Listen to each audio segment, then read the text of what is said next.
What's going on, guys? This is Bobby Douglas, and this is just part 2 of the Jalen Green full game breakdown, so let's get right into it.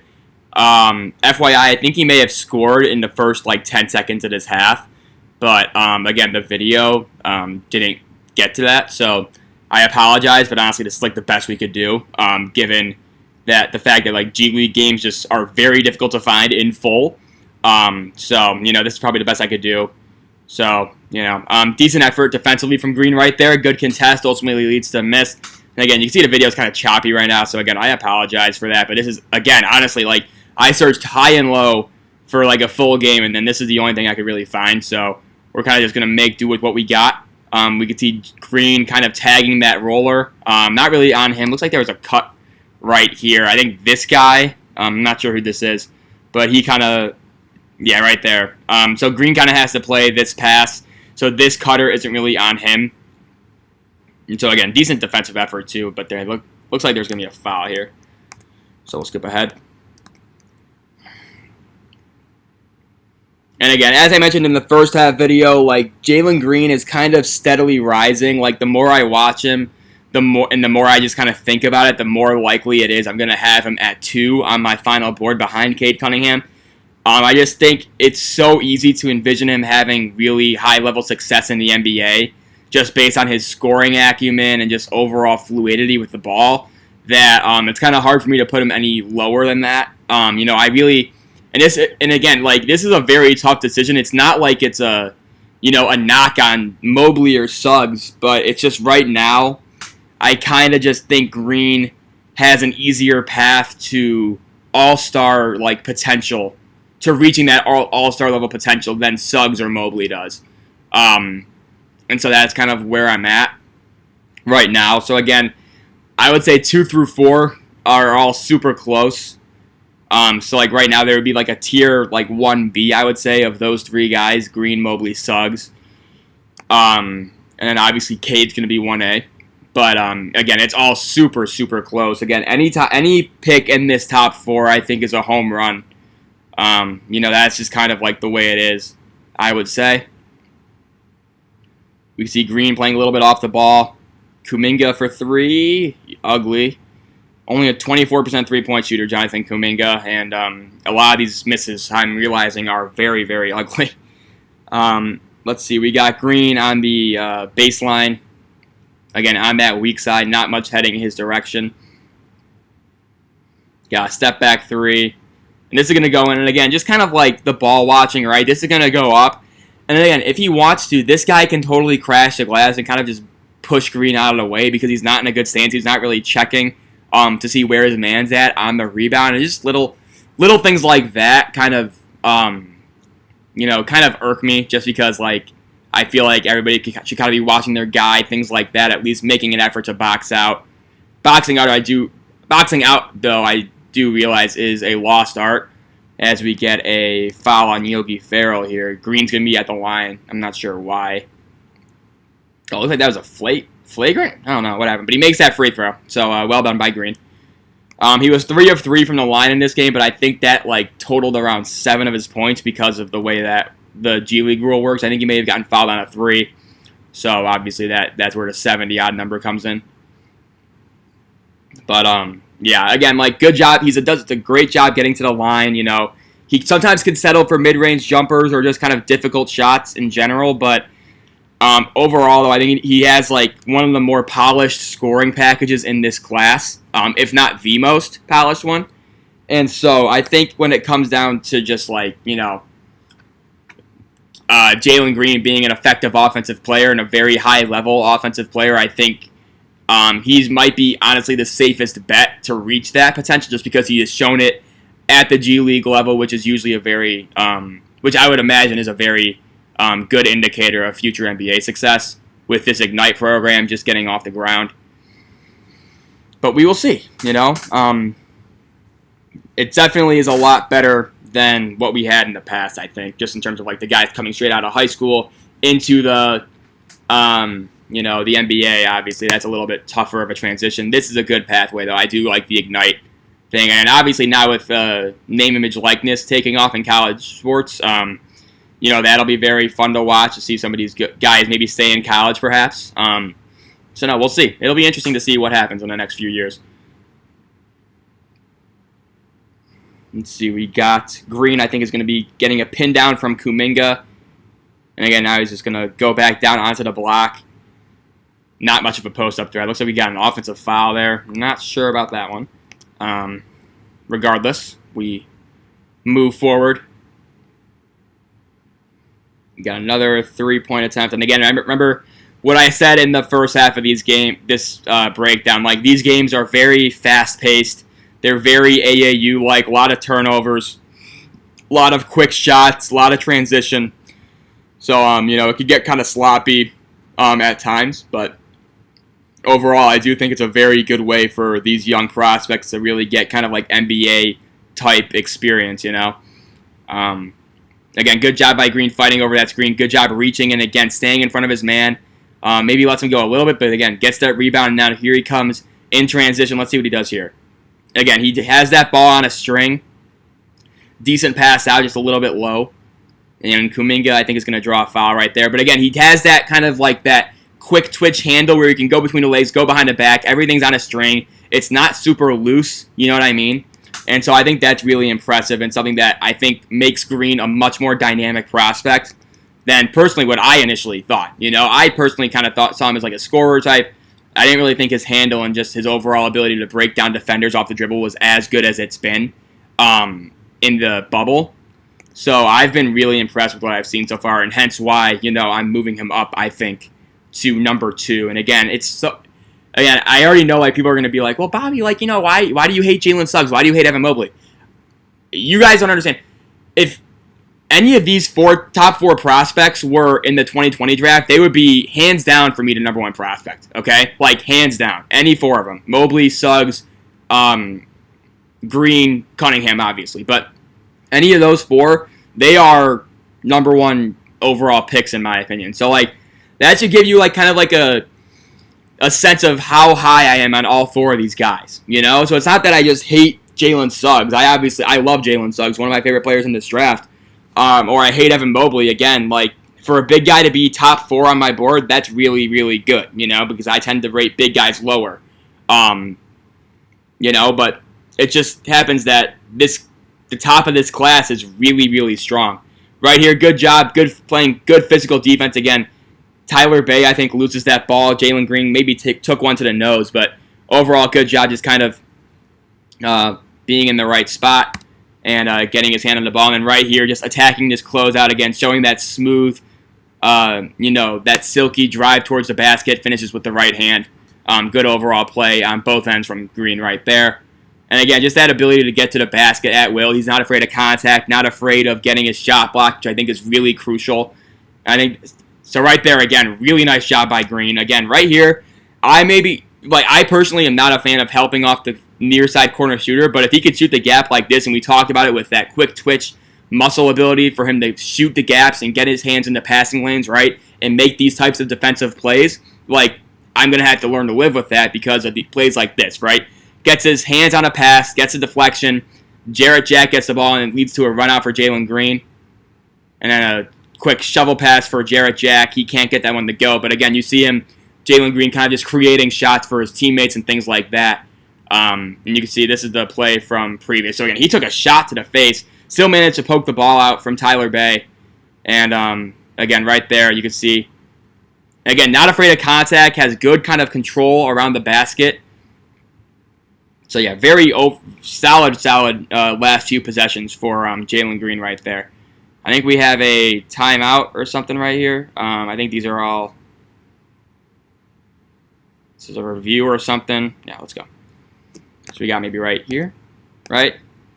We got another technical or something. Oh, that's Brandon Ashley. Okay, Brandon Ashley was believe he played at Arizona, if I'm not mistaken. I think that was where he played. He may have transferred there or something. I'm not 100% sure. Here's Jalen Green, top of the key. Again, really good. That's just, again, he's going to draw the foul here. This is an NBA. Like, this is what I mean, where Jalen Green, you could put, out of any of these prospects, you could put Jalen Green on the floor right now, and he would look the least out of place just because he can do things like this. Right? Again, the backside between the legs dribble into a step back three. You can tell he has that little bit of a leg kick, right? And then he's able to draw the foul, right? That's just really, really impressive stuff. And something you don't really see that polished and tight at 18 years old. And he's I think he rattles home this free throw. Yeah, rattles that free throw home. So, and again, that's worth 3 points in this G League bubble, which I personally, I mean, for this type of, full game breakdowns, like, I'm totally fine with that. You can see Jalen Green on the ball right now. Maybe would have liked to see a little bit more effort, given that his man lost his dribble. But again, you're not really drafting Jalen Green to be an all-NBA defender. I think he has, like, the reaction time and the, just kind of like at his peak, I think he could be a very, very high-level defender. But I'm going to temper expectations on that end, at least, especially early in his career. I had one of my friends say that he thinks he could be like an all-NBA type defender. I'm going to pump the brakes on that just a little bit. I'm not really sure that the understanding off the ball is there yet. But, if that kind of comes along quicker than expected, or if it just comes along further than expected, then maybe that could definitely happen in the future. But right now, I think just kind of being a guy who can just kind of shoot the gaps defensively, make plays due to his quick reactions, and his athleticism. I think that's probably where he'll shine right here. He's going to grab the rebound, and then he's pushing the fast break. And again, that is just like that. That is lethal, right? And this is what I mean, where he has kind of the most polished scoring package in the draft, right? In the entire draft. This, you don't see people doing this. That is smooth as hell. Like, holy shit.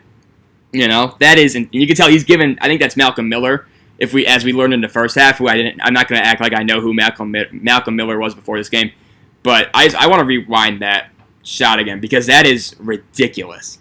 This is a ridiculous shot from Jalen Green, and again, the comfort level he has with these shots, right? Off the dribble, stepping back to right or left, That's special stuff from Jalen Green. And you can see he's kind of erupted in this quarter. 11 points, 21 for the game. He finishes with 24. And again, not every game he was, this good. But again, averaging 17.5 points a game, that's really, really impressive, I think. You can see Salt Lake City is kind of... And right there, another example of just Jalen Green not boxing out, not really paying attention to his man, right? Shot goes up. Jalen Green is basically ball watching. His man notices that this time, crashes the glass. Luckily, or actually not luckily, he gets the rebound. And that could all be avoided if Jalen Green just boxes out, right? And so just kind of that's where I kind of want to hit pause on the all defense stuff, But again, that's a pretty quick fix. One film session, I think. And that's probably knocked out for him, I would say. And again, everybody in the G League, everyone on the Ignite team, I think Byron Scott's their head coach, Jarrett Jack, I think they've both been in interviews, and I haven't listened to them, but from what I've heard from the accounts and the summaries of those interviews, right? Right there you can see Jalen Green almost turns the ball over. And again, just kind of slips, loses control, not really much he could do. I don't know what that was.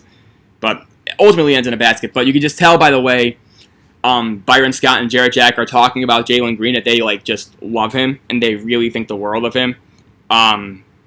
They also, I think, were asked about Jonathan Kuminga, and I think they liked him, but it's not you can tell that they just adored Jalen Green. And so I think that it's kind of worth noting in a sense. We'll see what Kuminga does here. We got nothing going on there. Euro step for Salt Lake. It's going to be a block. Interesting. We'll skip ahead here. We got free throws. Yeah, Malcolm Miller. Interesting. I'm going to look him up right now. I want to see where he went to college. Jarrett Jack's going to turn that over. Malcolm Miller. American professional basketball player. Holy Cross. Huh. You don't see a lot of Holy Cross guys in the league. Good for him. Okay, so he's undrafted in 2015. So he's what, 28? Huh, interesting. Oh, I think we just missed a green travel while I was trying to look up a a random G leaguer. I apologize for that, but we'll watch this again here. Let's see. Yeah, just Green just got happy feet right there. Pretty easy call for the official. In terms of turnovers, I think he averaged, I want to say, like close to 3 per game. So obviously not a strong suit. He needs to do a better job of just kind of, reining in some of his dribble moves. Sometimes he can turn the ball over due to a loose handle, even though personally I'm very high on his handle. He sometimes maybe over dribbles and gets into tight spaces where he loses the ball rather easily. Again, he can take some questionable shots offensively. But, that's pretty much, offensively at least, kind of just like the whole, the knocks on Jalen Green, I would say. Sometimes, he'll like force things that maybe aren't there, just kind of like the typical, 20 or typical 18-year-old stuff. And Green is out right here for about 16 minutes of YouTube time, so I will skip ahead. And 1:39:21.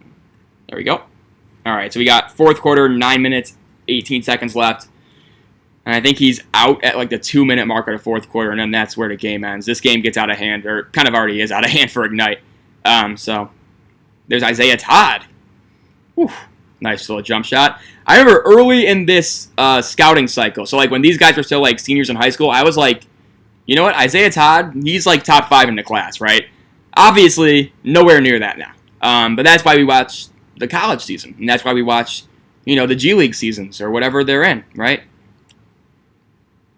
Right there, let's see what happened. This just looks like a breakdown out of pick and roll. Isaiah Todd didn't really know what he was doing. Jalen Green has to tag that, but it's kind of hard because he's supposed to tag the roller, and then the roller is popping out for a 3, and it's just a breakdown in terms of guarding the handler on the pick and roll, right? Jalen Green's going to make a business decision right there. Can't really blame him for that. Is that Tyler Bay running? Wow, that was Tyler Bay running pick and roll as a handler. Don't see that very often.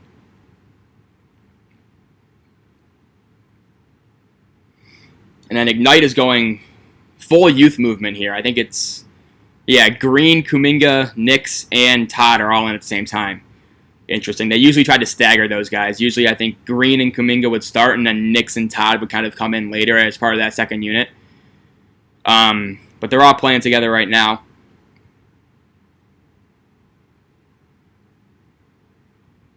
Let's see. We got Jonathan Kuminga. Nope.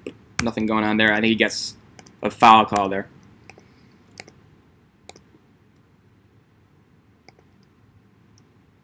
And here we go. Let's see what happened here. This looks like a breakdown on Green's part. So Green's going to be guarding the ball. Let's see what happens here. Honestly, no. What is going on with Ignite right now? So Green is trying to fight through and stay attached to the ball handler, right? I think this is Kuminga. He needs to tag this guy slipping towards the basket. I don't know what Jarrett Jack is trying to do, and then Isaiah Todd is just totally lost. Scramble situation for Salt Lake City, and they get an easy layup out of it. That's not really on Green because Green was kind of just doing his job, kind of trailing the ball handler. They need to do a better job calling out that switch all the way around, though. Because from the get-go, Ignite was out of source defensively there. And again, that's going to happen when you literally have, well, they took Dacian Nix out, but when you have 3 18-year-olds playing at the same time.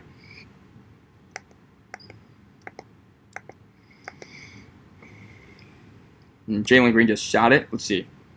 Again, DHO into a ball screen, rise and fire. Again, those are the shots I like him taking, and I can see him taking those at the NBA level. Just didn't fall for him on that occasion. But yeah, again, here's Green's going to sag down. Now he's on the ball on Yogi Ferrell. And here he is. Ooh.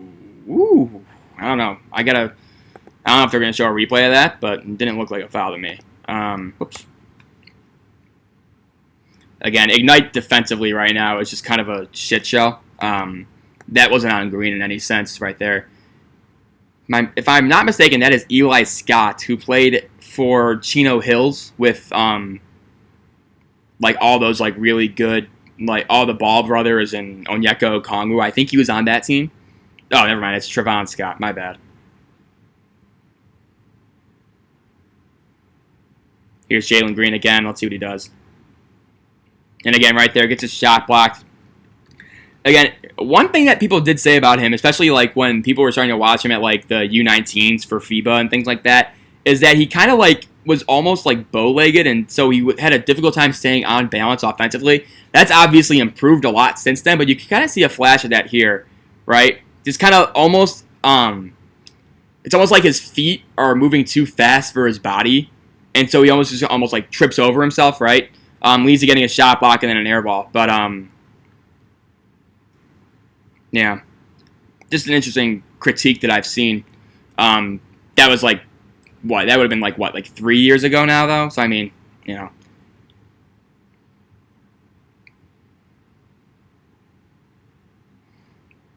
We got Jalen Green calling out that switch. Good job. Good communication right there.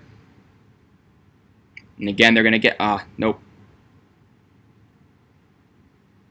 But again, right here, just... Again, find a guy to box out, right? First off, like, what is he doing shooting this gap, right? So again, no, never mind. That's not really on him. But, like, look at how far he commits before realizing that his team has the ball. Or that his team doesn't have the ball, right? And so, just... If this guy looks one direction and Yogi Ferrell kind of cuts to the corner, it's a wide open three. All because Green was a little bit too ambitious in trying to get the run out. Simple stuff like that, you know. And again, right there, just kind of like not really boxing out. Almost allowed for that putback dunk, which would have been epic. And Kuminga is going to draw the foul.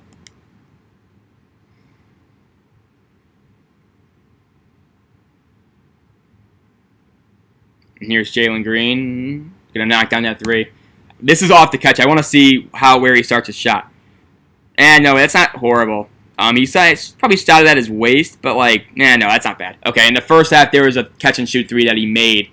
And I was kind of worried that he kind of started it a little bit low. That one looked pretty okay, though, especially with his elevation. It shouldn't be a problem. I just wanted to double check that. Are we going to see it here?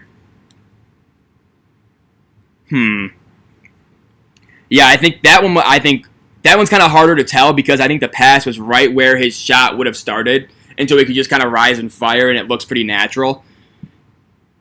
Interesting. I don't know. Whatever. I mean, if you're 37% from three with his athleticism and space creation ability, you'll live with that, you know. But just something to note, I would say. We got big time commercial right here. NBA G League Ignite. And here we go.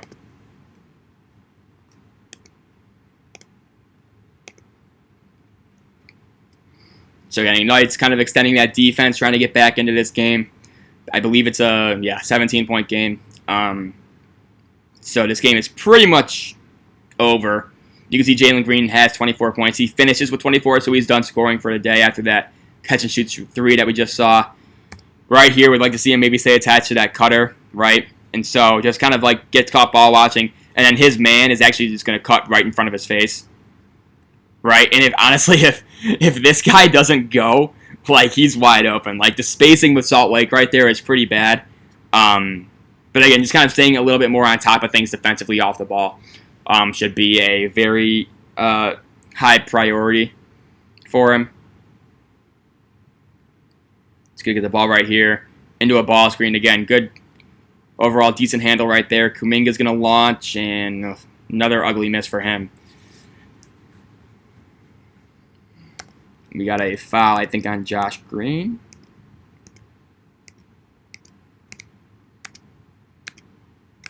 Got more commercials here. Oh, they're reviewing it. Great. Nothing more interesting than a review in a G League game. It's always fun to see. We're back. So again, Green, I think, is the low man. Yep. And so he's kind of he's kind of that weak side guy right there. We got, let's see what's going on. Video starting to get very laggy.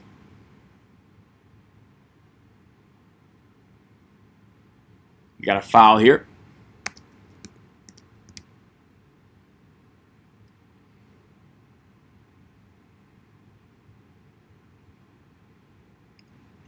So again, he's in help position.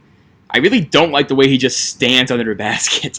He's just sauntering down there, right? You gotta at least get into an athletic stance, right?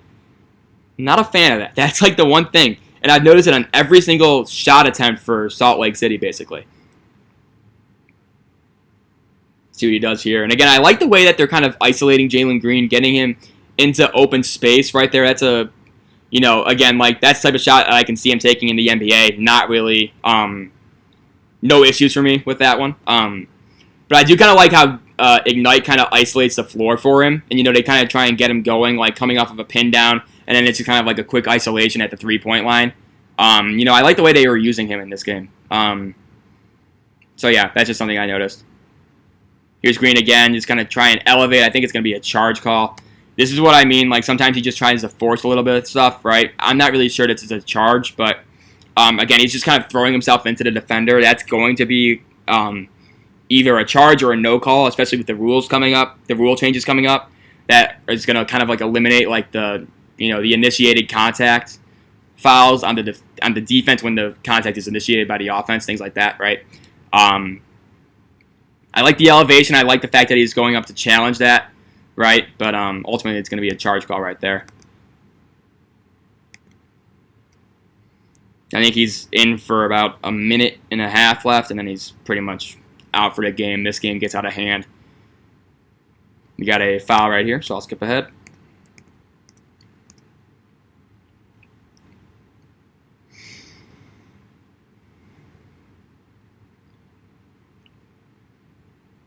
And let's see what we got. I think this is going to be the final possession Jalen Green's in for.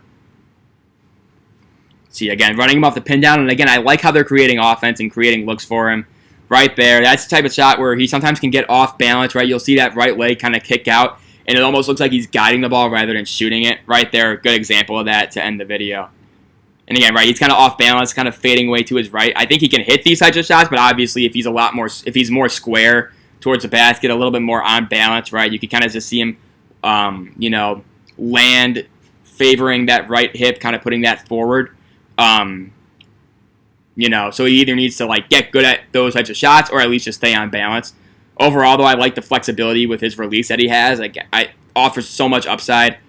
Right there, hand down, man down. Shout out Mark Jackson.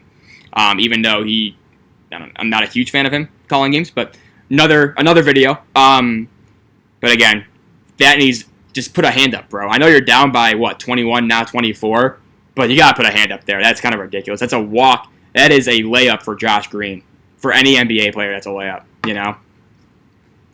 But with that, I believe he's out for the game after this loose ball. So I'll end the video here.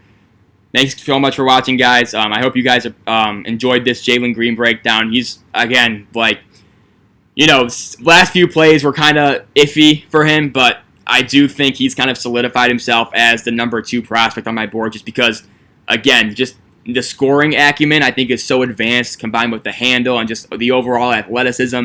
I think it's ready to, you know, kind of contribute right away. And then obviously his upside's through the roof as well. So I personally have him 2 right now. And again, it's not a knock to Mobley or Suggs. It's just like I think Jalen Green's that good. But yeah, I hope you guys enjoyed this video. Tomorrow, I'm not sure who we're going to do. Who do you guys want to do? If you guys watch this video, let me know who you want me to do next. I'm thinking maybe Jared Butler. I'm thinking maybe Jonathan Kuminga. I'm trying to think who else. Josh Giddey, maybe. One of those guys. So, you know, let me know if you want to see anybody in specific. And other than that, thanks so much for watching. Have a great night. Bye.